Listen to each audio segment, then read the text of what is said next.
Ernie Parsons, having been found guilty by a jury of your peers. I didn't see any jury. Well, they was around. Anyway, what difference does it make? You gunned down Wendy Jones, and he was one of our most beloved and respected citizens. I heard he was the town drunk. Well, now that he's dead, he's one of our most beloved and respected citizens. I don't care who he was. I didn't kill him. You've got the right to hear a few words from a preacher. Unfortunately, our preacher's out of town, but luckily, we got Farley Millard here, and he's a feed and grain salesman, and he owns a Bible. No, thanks. Now, what does that mean? I don't want any feed and grain salesman praying over me. I don't want anyone praying over me. I don't believe in that stuff. You ready, Max? Look, you got one more inalienable right to speak a few last words, and I mean a few. We don't want one of them things where the dem takes off with a Declaration of Independence. Well, go on. Well, I'd just like to say that this is the lousiest town that I've ever been in. Well, I've met a better class folk in a San Francisco opium parlor. Drunken pool hall bum would be considered too high tone for these parts. And as for your system of justice, well... That's enough. You see what I mean? He was just one breath away from the Declaration. All right, Max. Don't do it! Don't do it! Don't do it! Don't do it! Ed Lowe's just confessed. He killed Wendy in a drunken barroom brawl about a pregnant Indian squaw. Ed claims Wendy was the father and that he was acting as the avenging angel. Wendy was going to be the father or something? That's what Ed says. All right. Untie him. Give him his gun.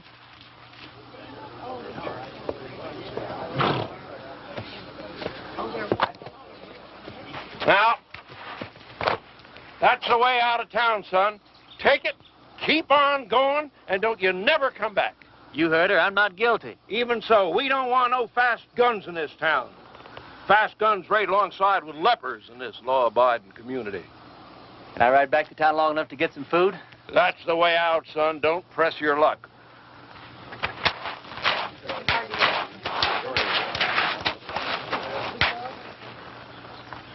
Thanks. Bye. I'm going with you. You don't have to. I'll be back. When? Whatever you do, don't leave town. Wait. Never give up hope. See ya. Ah!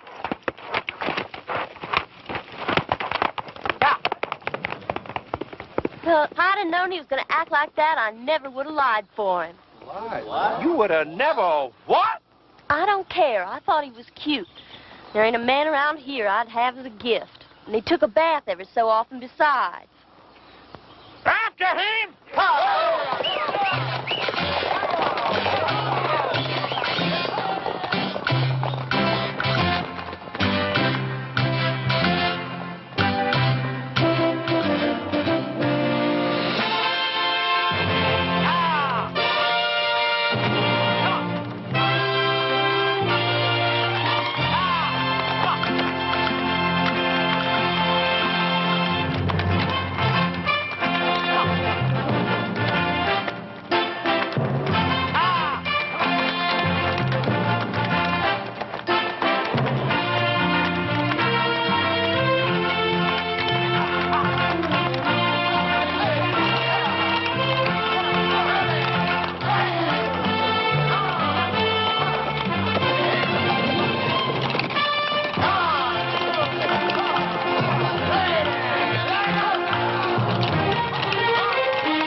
Reverend Frank Fleming. Yeah, pleased to know you, Frank. Dear Reverend, everybody in Castle Walk is real excited about you coming here. We ain't had a preacher here in over 3 years. When our last one left in such a hurry, he didn't even say goodbye. He was a pious man, but he had a yellow streak down his back. We're all looking forward to meeting you for the first time. We're all looking forward to meeting you for the first time? I don't know how long you'll be willing to stay, but you'll be welcome every minute of it.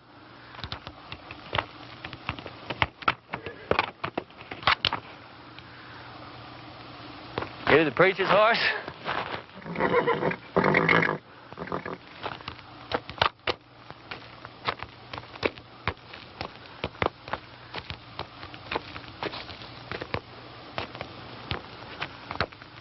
Let's see what you got, pal.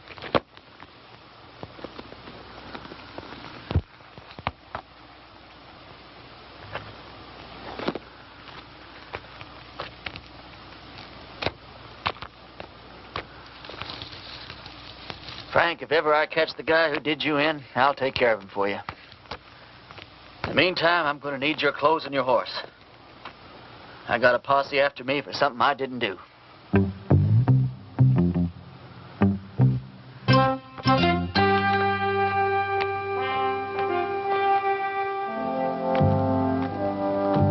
I'd say a prayer for you, Frank, but coming from me, I'm afraid it's liable to do you more harm than good.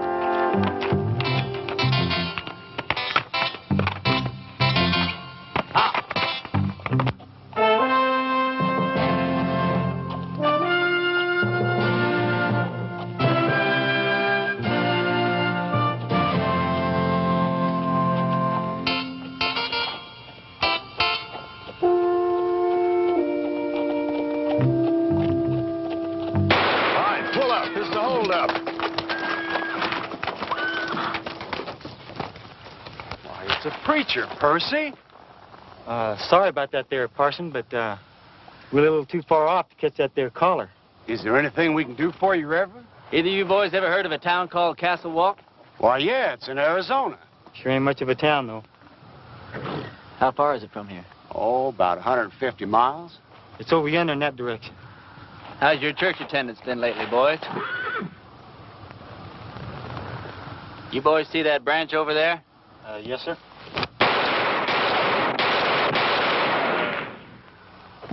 That was for the Lord, boys. He loves you, but he hates your profession. Yeah, I can see how I would. I want you boys to go and sin no more. We surely won't, Parson. As soon as we can afford not to.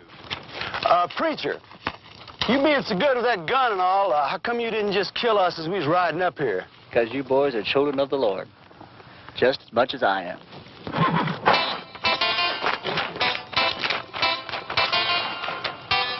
Children of the Lord, huh?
Sorry, Sadie. Didn't have the time to dig it no deeper. Well, I guess we better just put him in the ground and get it over with. All right. Without even a few words? Mr. Ross didn't say nothing about no words. Said we could have a burying. Mr. Ross didn't say nothing about no words. But Sam was a Christian man. You can't just bury him like a wild dog. Can't we stand up to Mr. Ross just this once? You're leaving here after the burial. We got to stay here and live with him. All right, let's get going.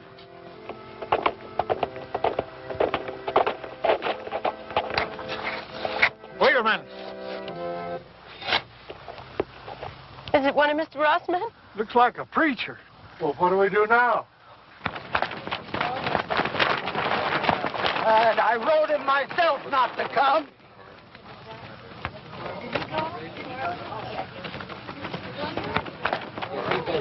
Thank God you're here, Reverend. I've got many receptions in my life, ma'am. Yours is almost unique. We were going to have to bury my husband without any proper words being said. But now that you're here... You, the Reverend Frank Fleming? That's right. I wrote you a letter telling you not to come. No, you wrote me a letter welcoming me to Castle Walk. I wrote you that letter. Yeah, but things changed. First, Mr. Ross said it was all right for us to have a preacher, and then Mr. Ross changed his mind. Gentlemen, what the hell is going on here? Reverend! Hell is a word that came straight from the Bible, folks. Now, all I know is we've got a heartbroken little widow here. You did say you were the widow? And these are my children.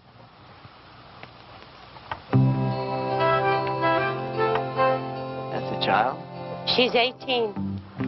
Oh, she certainly is.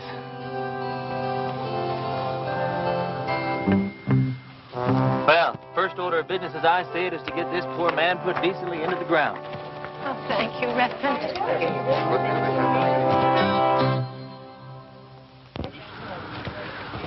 Oh, I don't know what Mr. Ross is going to say about this. I haven't been here 5 minutes, and I'm already sick to death of Mr. Ross. Come on, let's bow our heads. Don't you have a Bible, Reverend? Oh, I probably do in my saddlebag. Here, you can borrow mine, Reverend. The deceased was probably a simple man, so I'll just say a few simple words of my own, not bother to dip into the Bible today. As you all know, it's ashes to ashes and dust to dust, which may not sound like the best deal in the world, but it's the only deal you're ever going to get, so you might as well learn to live with it. I didn't know the late deceased, but some of the works he left behind are mighty impressive.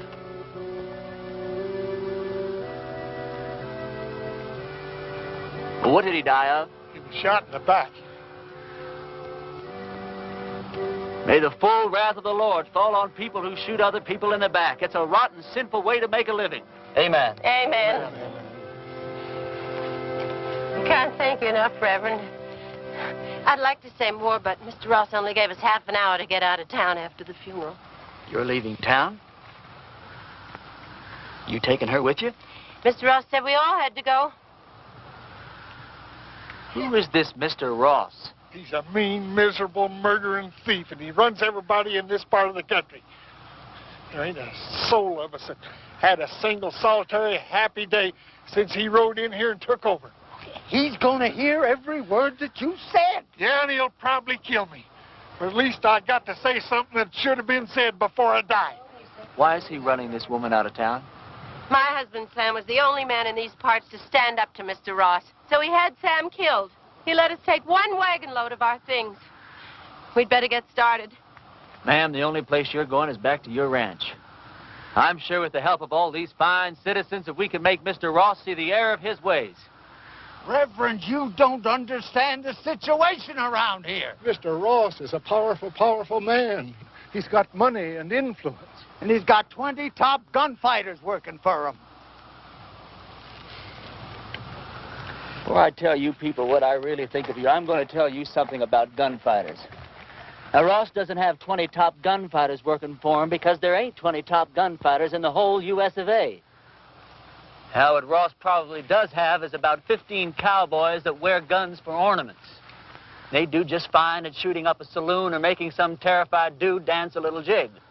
Ross has probably got about 3 men who are pretty good at getting their guns out of their holsters, but no good at hitting anything once they do. Which leaves about 2 or 3 men that might honestly be called gunfighters. Not top gunfighters. More like second or third raters. So you see, you folks have been letting yourselves be rousted around by a bunch of 2-bit yahoos. How come you know so much about gunfighters, Reverend? The Lord's work takes one to many places and many climes. Matthew 31. There ain't no Matthew 31. Well, there ought to be. Widow, I want you and your family to get in the wagon. I'm going to drive you home. You're going to sit next to me. Oh, I don't know, Reverend. Man, you don't look like the kind of woman that would back away from a little fight. Where's your faith? My faith is in good shape, Reverend. And if you're willing to take the risk, so are we.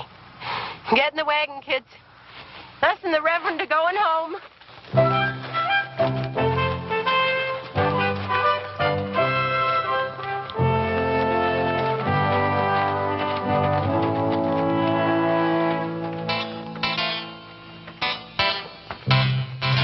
The lives of this family will be on your soul, Reverend. Oh, Reverend. Yeah. A couple of Ross's men are in town and they're pretty liquored up. That was their first mistake.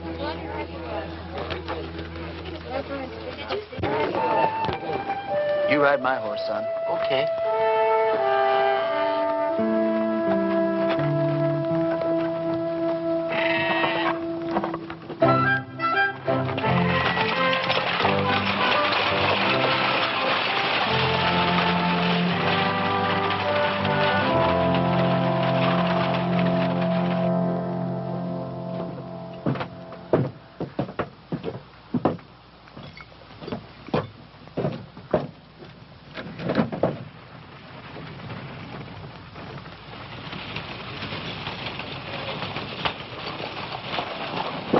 Hey, let's go have some fun.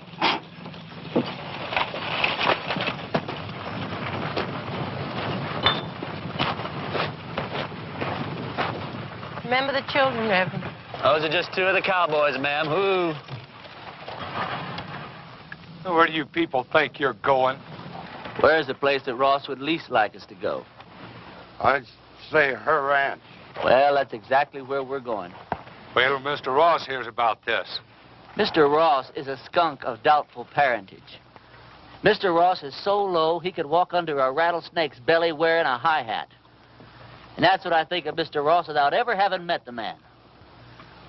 Now, that was indecisive, cowboy. Could have very easily cost you your unimportant life.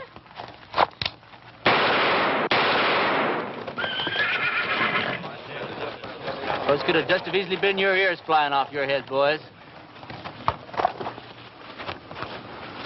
Well, that's a terrible way for a preacher to act.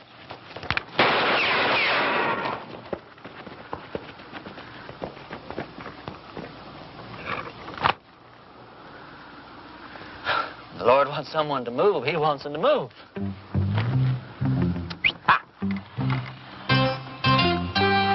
Reverend, my husband Sam would have followed you to hell and back. Oh, don't talk about hell to a sinner, ma'am. You a sinner? Yeah, we're all sinners. We're about to be.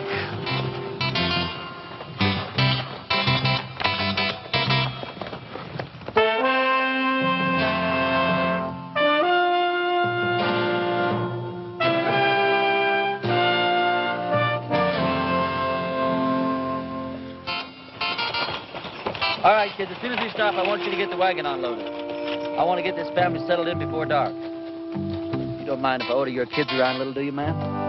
Reverend, you can do anything you want to. Reverend? Reverend? Oh, yes, ma'am. Reverend, this hole in the back of your coat, it looks like a bullet hole. Well, that'd be my guess, ma'am. You guessed? How could a man be shot in the back and not know it? Well, I was carrying that coat over my arm when the shooting took place.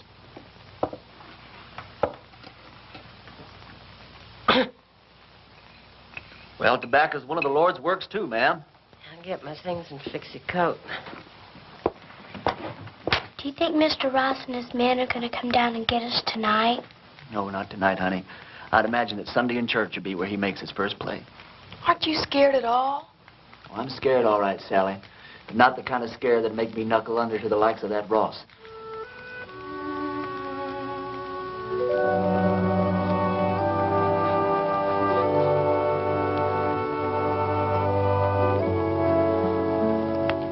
thought of a text for your sermon tomorrow, Reverend?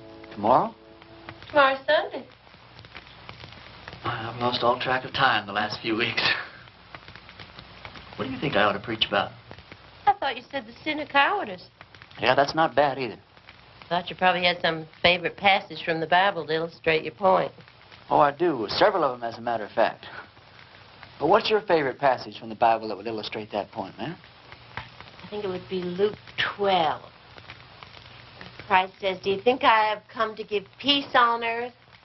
I came to cast fire upon the earth, and would it were already kindled." It says that in the Bible? Well, I told you, Luke 12. Oh, Luke 12. Yeah, that Luke, he really knew how to turn a phrase, didn't he?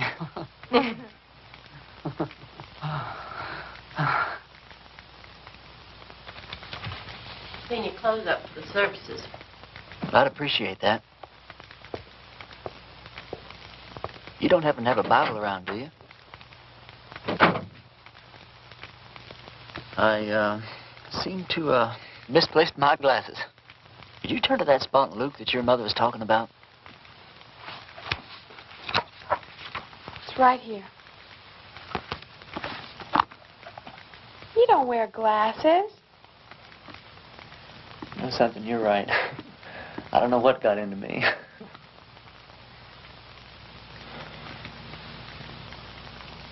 Well, good night.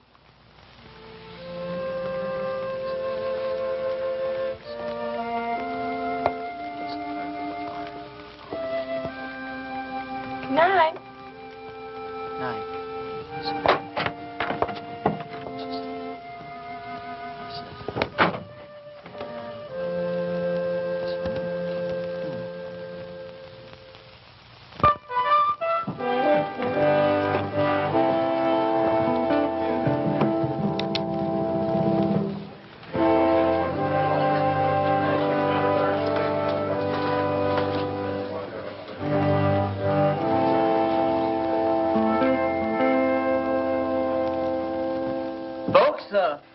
I'm going to read you from Matthew chapter 10 and verse 34. Although Luke says pretty much the same thing in his 12. Think not that I am come to send peace on earth. I came not to send peace, but a sword. Now, I don't know what that means to you, but I know what it means to me. It means that while God loves peace, when the occasion arises, He's not reluctant to use the sword.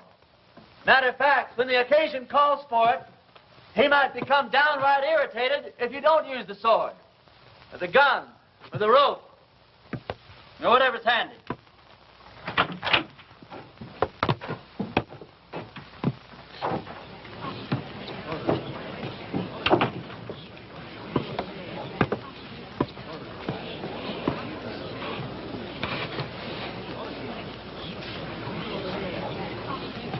Now, you folks have had a cross to bear here lately, and his name is Ross. They say that people get the kind of lives they deserve, and I guess they do. But when men won't fight for their wives, women, and children, and when their women won't make them fight for what's right, then these people don't deserve any kind of lives at all. That's exactly what you got.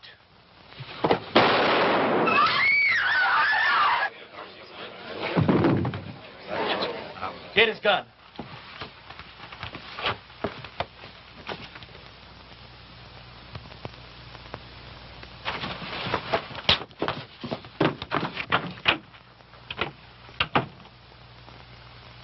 Never done it? I don't think you could possibly realize what an awful thing it is to kill a man. I don't know who God must be mad at the most. That man for wasting his life at the order of some tin-horn dictator?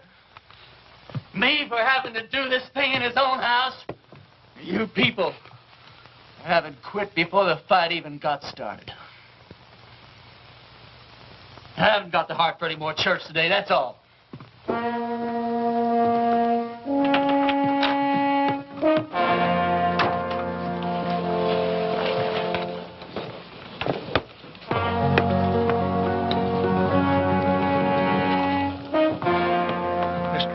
couple of his men are outside. Take care of yourself, son. Every second.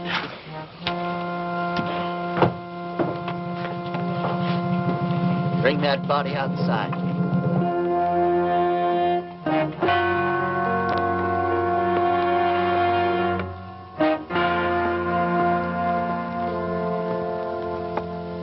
You've had a couple of fun days here, preacher. Well, I tell you, Ross, The name is Mr. Ross. The name was Mr. Ross. Now, you hear me good, Ross. Either those two men go for their guns, I'm going to go for you first. I think I can take him, Mr. Ross. Don't think. Here's your chance, boys. Either you holding any grudges against him, draw on me, and I'll kill him for you. If we go together, we can get him. Before or after he killed me. You don't look all that fast to me. Shut up.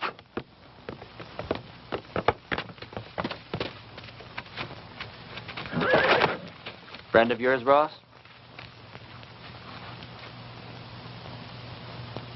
All right, preacher. You've pulled yourself off a nice little grandstand play for the folks.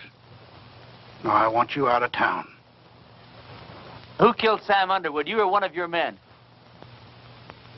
I'm going to find out if I have to take the whole bunch of you to pieces. Give me the word. I'm sure I can beat him. We'll go on back to the ranch. I'll be there in a minute. You sure? Now.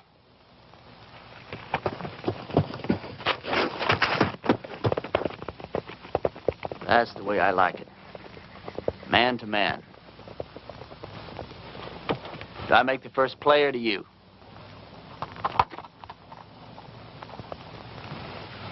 I just changed my mind, preacher. I don't want you out of town. I want you right here where I can get you anytime I want you. Service is next Sunday at 10 o'clock, and there's a 4-bit fine for being late.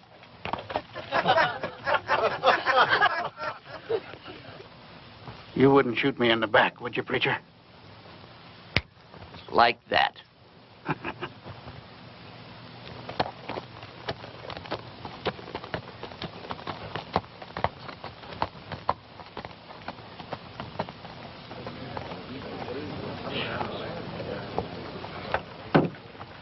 Any of you folks think your preacher doesn't deserve a drink after the events of this morning? Well, we just don't believe in the same God, that's all. Some of you boys plan him, will you? Don't you feel a little strange having a drink with your preacher on a Sunday morning? No. How come? You know, about 10 or 12 years ago, I took a trip up to Cheyenne. Come across this altercation between a 19-year-old kid and one of the top gunslingers in that part of the country at that time. This kid, he didn't want no part of the fight, but this gunny was drunk, and he kept at it. And finally, the kid had to go for his gun or get blasted right there in his tracks. It was plumb pitiful. How? This kid was the fastest thing I ever seen. Caught that gunny flat-footed. Why, he was dead before God got the news. I inquired around, found out this kid's name was Ernie Parsons. Ernie, what are you doing here in Castle Walk dressed up in that preacher's outfit? It's a wrong guess, Billy. You know, once you've seen a top man handle himself in a gunfight, you never forget one little detail. What do you want it for, anyway? Doesn't matter. I didn't do it. They'll hang me just like I did if they catch me. Did you kill Frank Clement? Oh, of course not. Came across his body in the hills, and he was already dead. I was half starved, no place to go, so I took his clothes and horse and came here. All right. I'll ride back to the ranch, tell the widow and the kids goodbye, and then I'll move on. Why, Lee, you're the answer to our prayers, Ernie. No, I'm not, Billy. Don't let these clothes fool you. God moves in mysterious ways, boy. Not that mysterious. Look, Billy, what I'd like to know is if I do stick around here, how much help can I count on from these God-fearing people? Almost none. Almost none? None.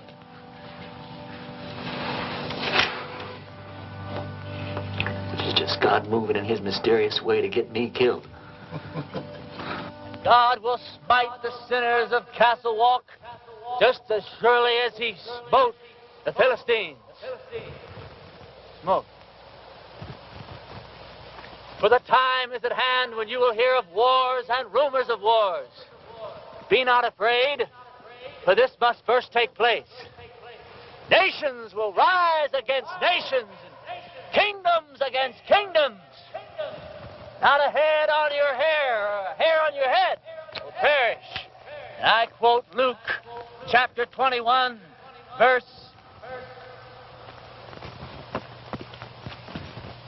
Luke chapter 21 and verse 23. For there shall be great distress in the land, wrath upon his people.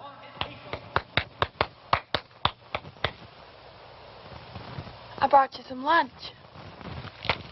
I didn't know preachers had to practice.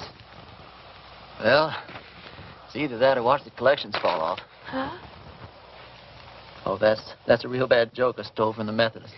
Oh. Does your mother know you came out here alone? I don't know. Why? Well, you're a very attractive young girl. Almost too young, as a matter of fact. Most of the girls around here are married by the time they're 13 or 14. 13, huh? Well, I'll have to look into that. Why? They're the lucky ones. Even if they don't get a trip to Phoenix out of it. Is that the price of marriage around here, a trip to Phoenix? No, but it sure doesn't hurt.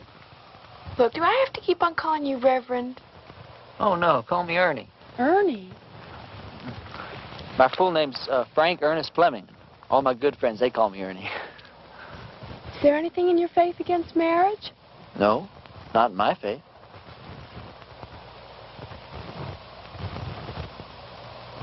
Look, Sally, sit down. This conversation isn't going in exactly the direction I'd planned. I mean, you know, marriage is just fine.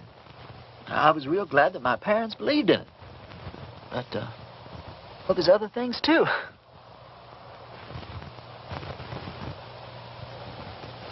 You don't know what I'm talking about, do you? I know what you're talking about. Let's see. What's the matter? Oh, it's these clothes and this collar. It's just, I'm not going to get anywhere dressed like this. I don't see that it makes much difference. You would if you were dressed like a nun. It's just the wrong outfit for what I had in mind.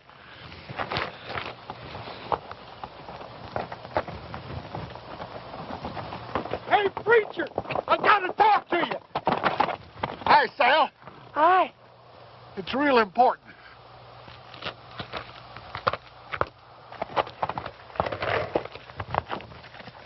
You know a gunfighter named Jake McCoy? Yeah, I know of him. He's in town. My blessings on him. And he's working for Ross. Is he really good? Yeah, he's the best. You can take him, can't you? You sure he's working for Ross? Yeah, and he's looking for you. Although he don't know who you really are. Well, it doesn't matter. Or does it? Where's he at now? Well, he's at the men's saloon when I left town.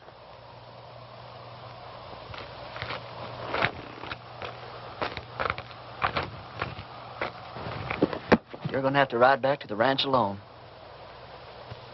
We didn't get very much accomplished today, did we?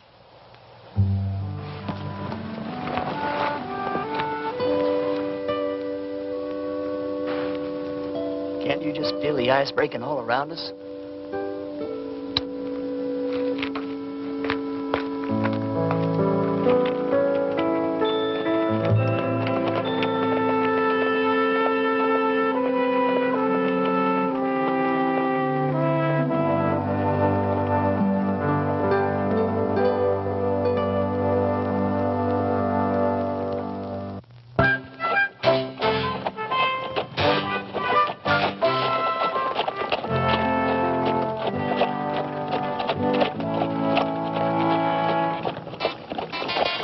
Well, this is your last chance to ride on out of here.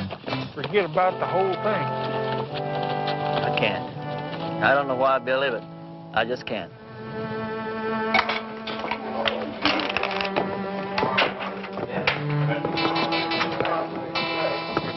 on him at the table. He's already spotted you.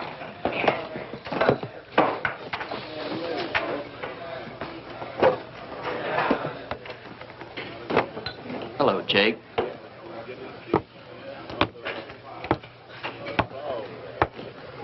I was just about to go looking for you.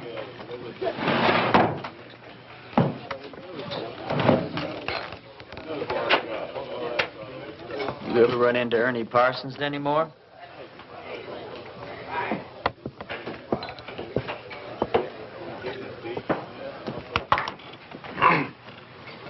I've never run into Ernie Parsons.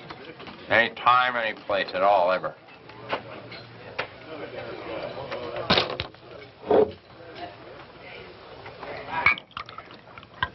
You have now. You?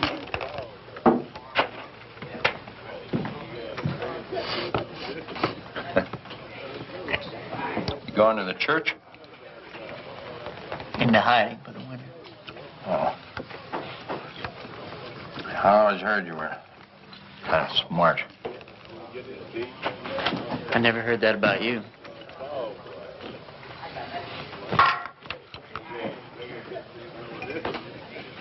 Look, are we really going to have to go through with this thing?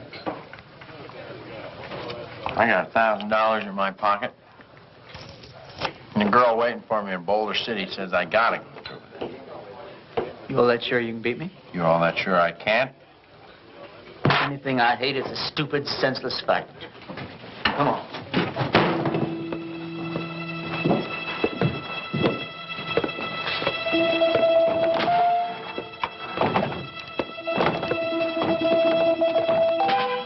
Well, how do you want to do this? Billy, when we get in position, flip a coin. When it hits the ground, we go for our guns, all right? All right. Jake, one of us is going to die, and it's not going to prove a thing. Sure it is, Ernie. It's going to prove which one of us is a fool to call himself a gunfighter.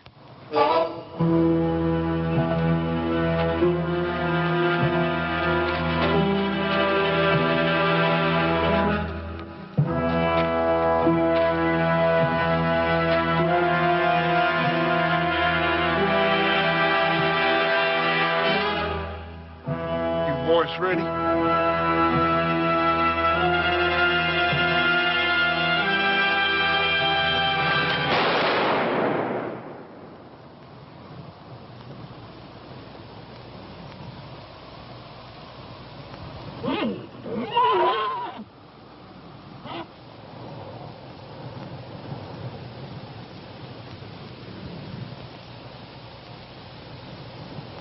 Are you hit?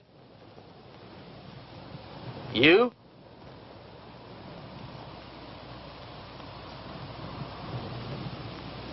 Did you ever miss from this distance before? Never. Me neither. Want to try again? No. No, I think somebody's trying to tell us something. You put your gun away. I'm going to get on my horse and get out of this place.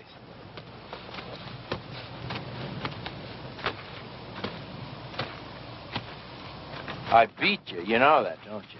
Oh, no, you didn't, and you know dang well you did, Jake. You gonna give Ross his $1,000 back? No, I'm late for my date.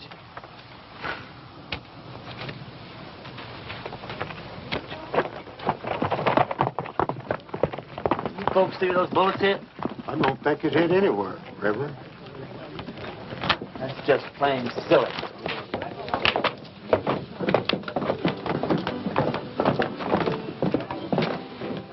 Hold on.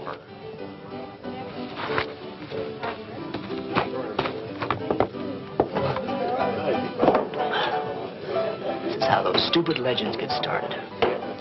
Jake and I have an off day in a gunfight. Miss each other. Wish there could be 1,000 explanations. It's because a bunch of rummies standing around don't see where the bullets hit. All of a sudden, you've got the miracle of Castle Wolf. Now, the this whole miserable little town's going to think that God's on their side. Well, you got me convinced, son. But somehow or other, I just hardly believe that you convinced yourself. Now, let me point out a couple of things to you. Like what? Well, for instance, you're back yonder in that town and they're about to hang you. And right at the last minute, in rides this gal and saves your neck. She and I had been fooling around a little bit. All right. Well, then you're out there in the brush. Posses are chasing you. Then all of a sudden you come across this here preacher's body. You find this letter that brings you right here to this here town. It's supposed to lead him. Yeah, but you was the one that wound up here. Right here where you're needed more than anybody's ever been needed before. Now, do all this make you want to stop and think just a little bit, boy? No. I don't want to talk about it.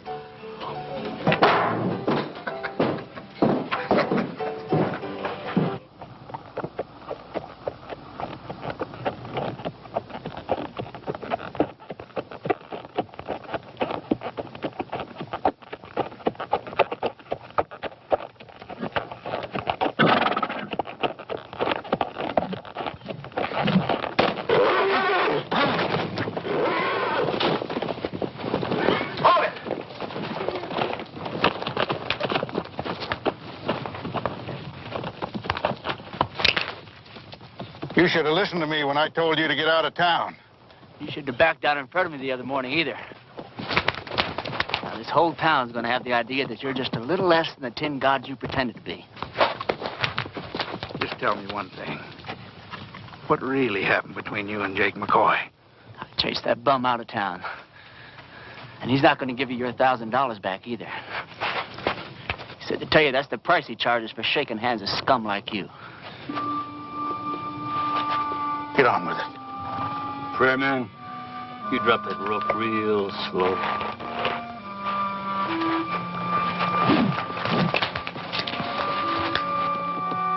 Drop it.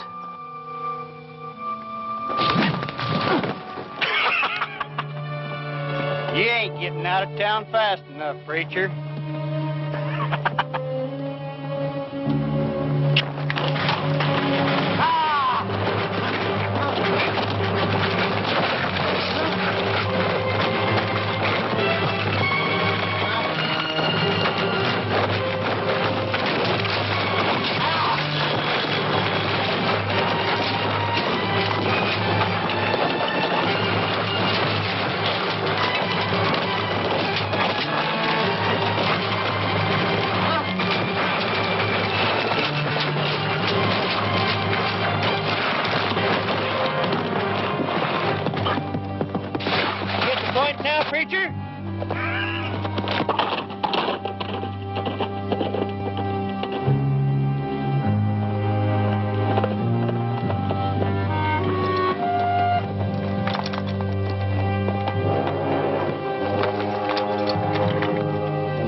Bunkhouse of our ranch. I thought it would scare the kids if they saw you like this. How'd you find me? When you didn't come home last night, I set out to look for you.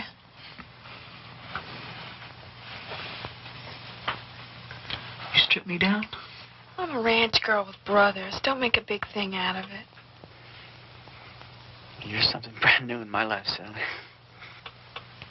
Are you strong enough to get up and get dressed and get out of here?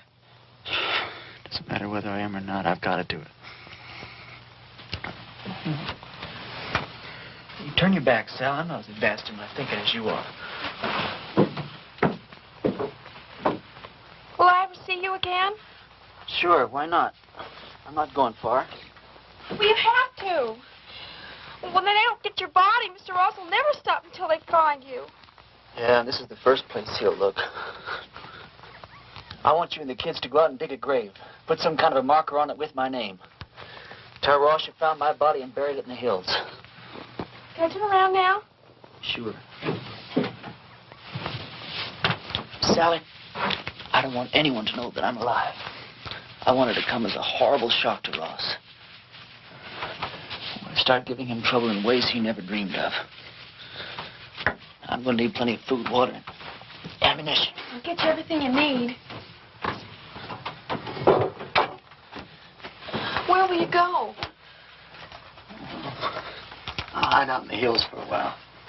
Well, Ernie, in this part of the country, if a girl undresses a man, it's customary for the man to make an honest woman out of her.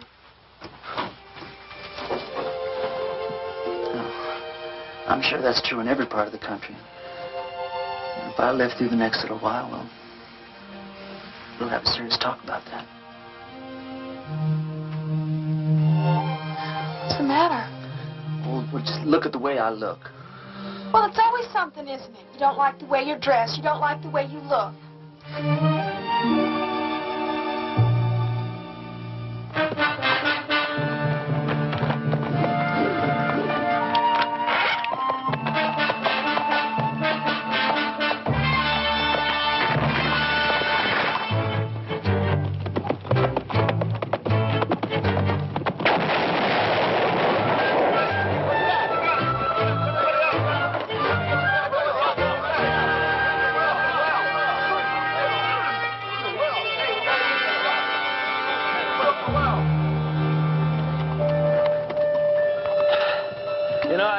There's a bunch of outlaws operating up in these hills.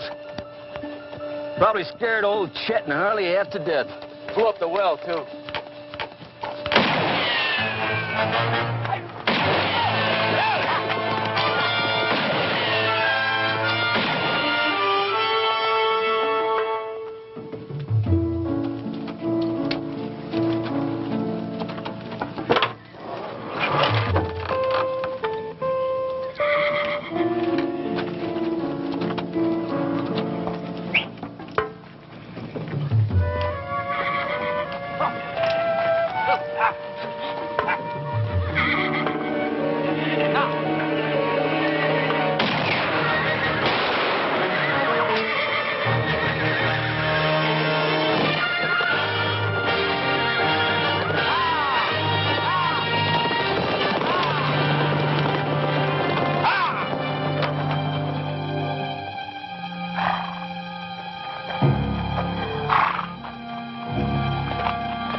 Nobody there at all.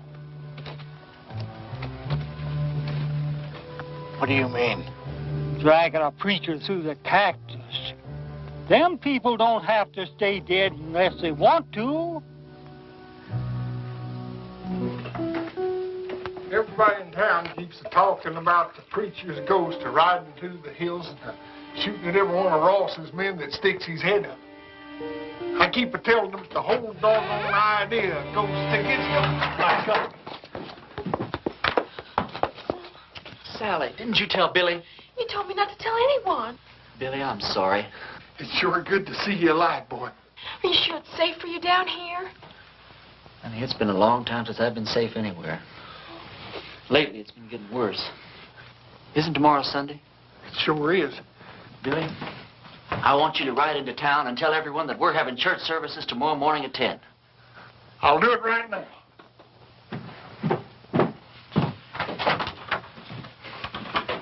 Sally told you our plans, ma'am?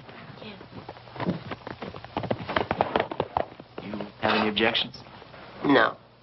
Ma'am, has it occurred to you that, well, Sally's liable to end up one of the youngest widows in these parts?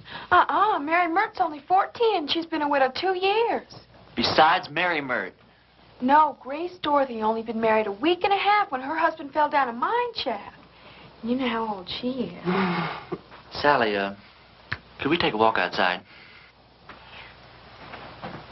Excuse us, ma'am. Sally, the reason I brought you out here is, well, one of the reasons. We're going to be husband and wife, and you've got a right to be in on the decisions that affect the both of us. You understand? Now, if I stay here and fight it out with Ross and his men, the chances are very good that I'll be killed. But on the other hand, we could leave here tonight, get married the very first town we come to, go someplace we both like and settle down and just have a wonderful life for ourselves. It's all up to you, Sally. You just say the word. Well, Mom always said never throw yourself in between a man and what he thinks he's got to do. Well, I won't kid you, Sally. I'm a little disappointed in that answer. No, it's all right. I got the strangest feeling that I've been pointed straight toward this shootout ever since the day I was born. There wasn't a thing in the world I could do about it. Billy says it's God moving in his mysterious way. Me? Well, I just don't know. You very religious, Sally? Why do men have to talk and talk? Can't you be quiet and get on with what you're supposed to be doing? Yes, ma'am.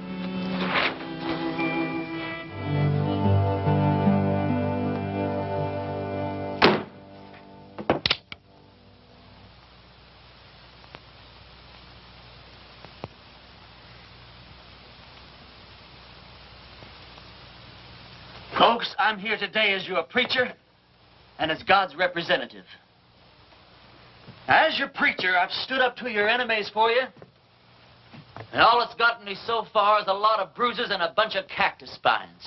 Now, I understand that a lot of you thought I was dead, and that my ghost was raging through the hills, wreaking my vengeance on Ross and his men. But I want to ask you something. What were your feelings?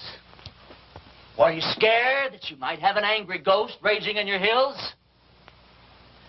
Or were you ashamed because not a single one of you came out to see if I was alive or if I might not need some help? Well, I'm warning you people. While you're sitting around waiting for God and me to do your work for you, God just might have some plans of his own. Maybe he's not as angry at Ross as he is at you.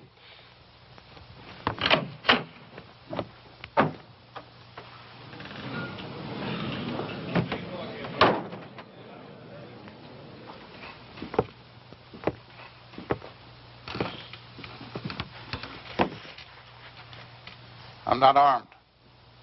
Billy, go outside. Take a look around. I came alone. Go on, Billy. I just thought it was time that all this foolishness came to an end. We got a new country to build here. We ought to be getting on with it, instead of indulging in all this senseless killing. I won't deny that you've hurt me since you've been here. Several of my men have been killed or wounded. Several more have run off because you scared them half to death. I didn't know I was doing that well. What do you want, Ross? A truce. A chance to get on with our lives. Ross, if you were sitting on a stack of Bibles 10 feet high, I'd bet money that you were lying and I'd win. Well, now, just a minute, Reverend. If Mr. Ross is sincere, and I believe he is, this may be just the moment we've been waiting for. Luther, how could you believe that? I don't believe him for a minute. Now, Sadie. You are going to believe this man after all he's done to you? Jehoshaphat, Reverend. Anybody can make a mistake. If Mr. Ross is man enough to come here, Please. I didn't mean to create any dissension amongst the preacher's flock. Now, you've all heard what I have to say. Think it over.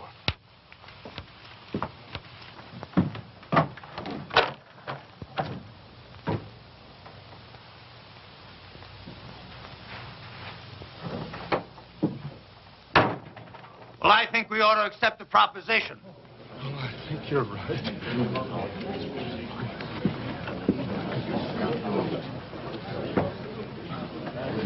I have an announcement to make. Miss Sally Underwood and I are going to be married tomorrow morning at 11. You're all invited. I don't know. Second the ceremony is over, my wife and I will be leaving this God-forsaken town for good. The ceremony won't take place here in the church. It'll be at the Mint Saloon. You can say what you want about those people at the Mint, but they know why they're there and they do something about it.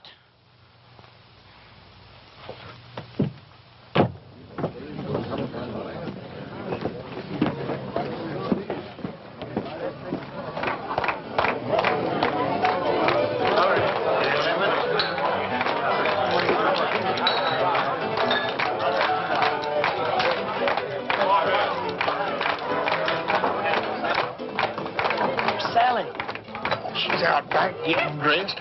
Her mama's with her. Can't take all day with this thing. What's your rush, boy? One of my feelings, and I'm never wrong, that I should get out of this place.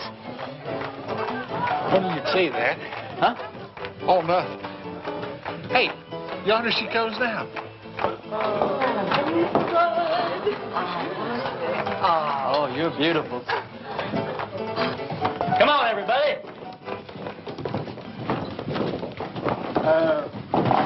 Don't you get the feeling that maybe something's missing here? I mean, who's going to perform the ceremony? You're the only preacher around here.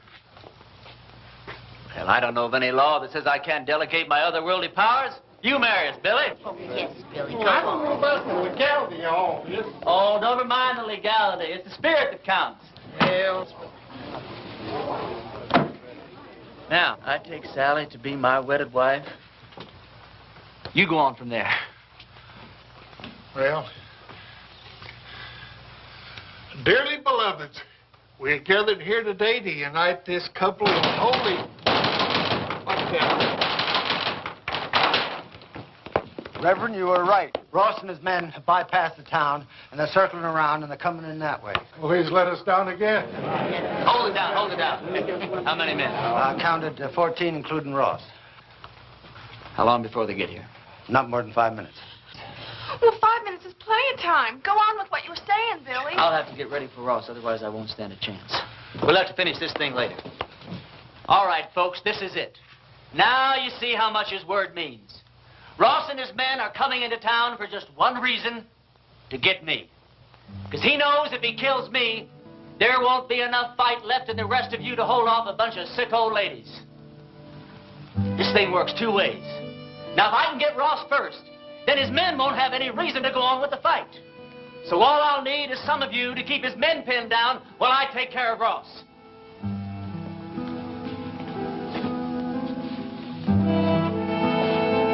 But the women and the children... You don't even have to come out in the open. You can shoot from the windows or from the roofs.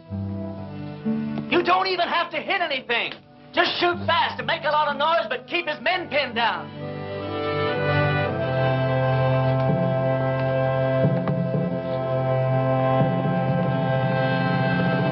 Blame it, Reverend, I'm with you. Give Mom and me a couple of rifles.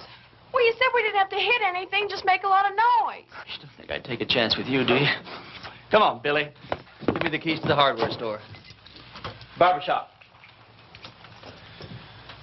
I don't hate you people. I guess you just can't help the way you are. Well, I ain't gonna be that easy on you. Ernie, there's something else that you ought to know about. I'd have told you sooner, but, well, I didn't want to spoil the wedding.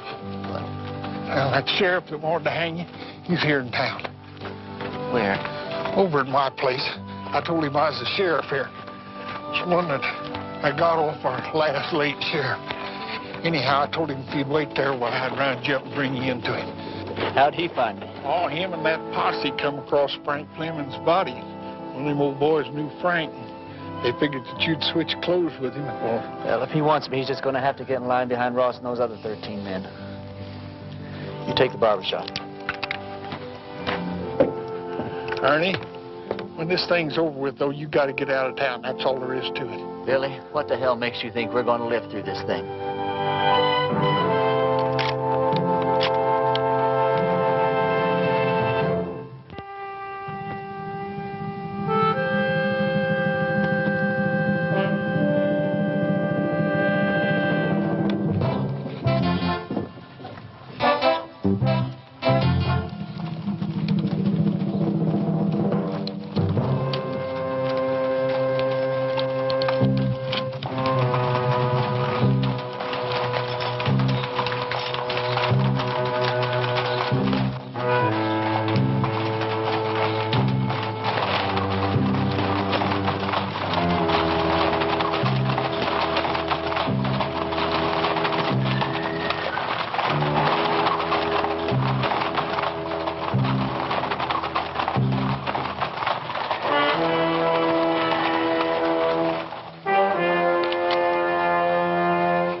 you, preacher.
You all right?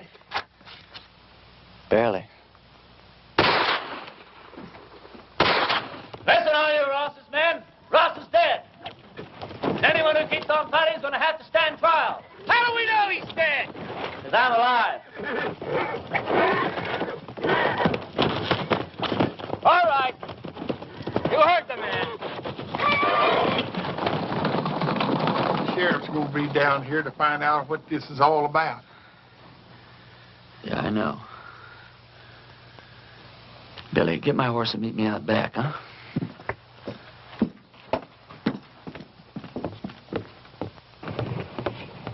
Go over to the men's saloon and tell Sally to meet me back at the ranch. We'll take off from there. No, I ain't going to do it. I'm a dang fool for going along with this thing as far as I have. And I ain't going to go no further. What are you talking about? I ain't going to let you run away with that kid. Her not knowing who you are or what you are or what kind of a life she's letting herself in for. You think if I told her everything, she still wouldn't ride away with me? Well, of course she would, Ernie. Because she's 18 and you're her first love. Well, that's good enough for me. Ernie, when that sheriff finds out you've left town, you suppose that he's just going to give up? I can take care of him. Yeah, you can take care of him with one hand, while you take care of Sally with the other. Then if something goes wrong, why, she can just stand around with your baby in her and watch you hang. You think I could just ride off without telling her why? I'll tell her. Yeah, then what happens to her?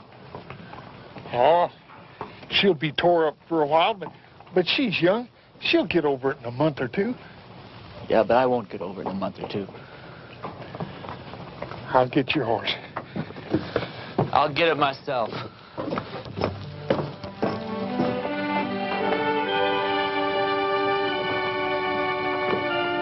Ernie, this town owes you a whole lot, but it don't owe you Sally. Can't make any promises.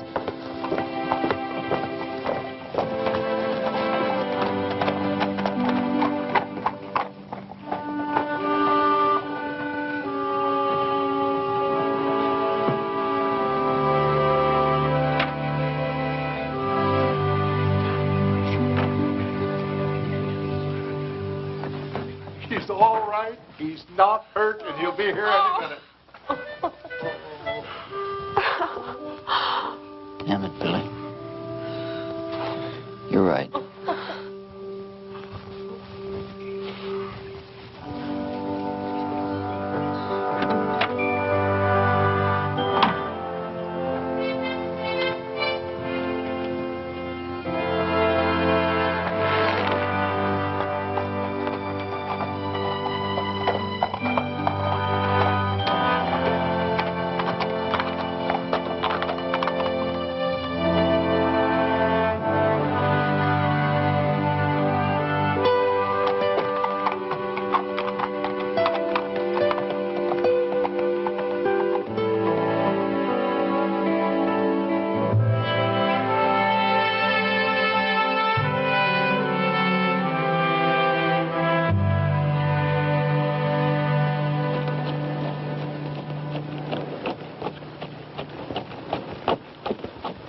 My blessings on you, Well, Reverend. thank you, Ernie.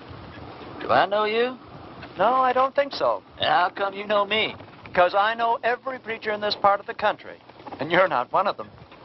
And I've been hearing about a gunfighter named Ernie Parsons and some interesting goings-on in a town called Castle Walk. Well, don't believe everything you hear, Reverend. Oh, I don't. That's why I'm on my way to Castle Walk right now, to investigate these wonderful stories. Maybe you should get them a real preacher now. They seem very happy with the one they had. They had a gunfighter, not a preacher. God moves in mysterious ways. You boys sure do hammer away at that phrase, don't you? You really going to Castle Walk? I sure am. When you get there, would you give these to a girl named Sally Underwood? Tell her they're just from an unknown admirer that thinks certain girls should have a trip to Phoenix, even if they don't get married. All right. Ernie, did you ever think that the things that happened to you in Castle Walk might be your call to the kind of work you've been destined to do? Reverend, I didn't solve the problems of Castle Walk by praying them away. I did it the way I always do, with a gun. Now, did you ever hear of a call coming that way? But you left it a better place than it was when you arrived. You're a nice guy, Reverend, but no thanks. I'll be seeing you, Ernie.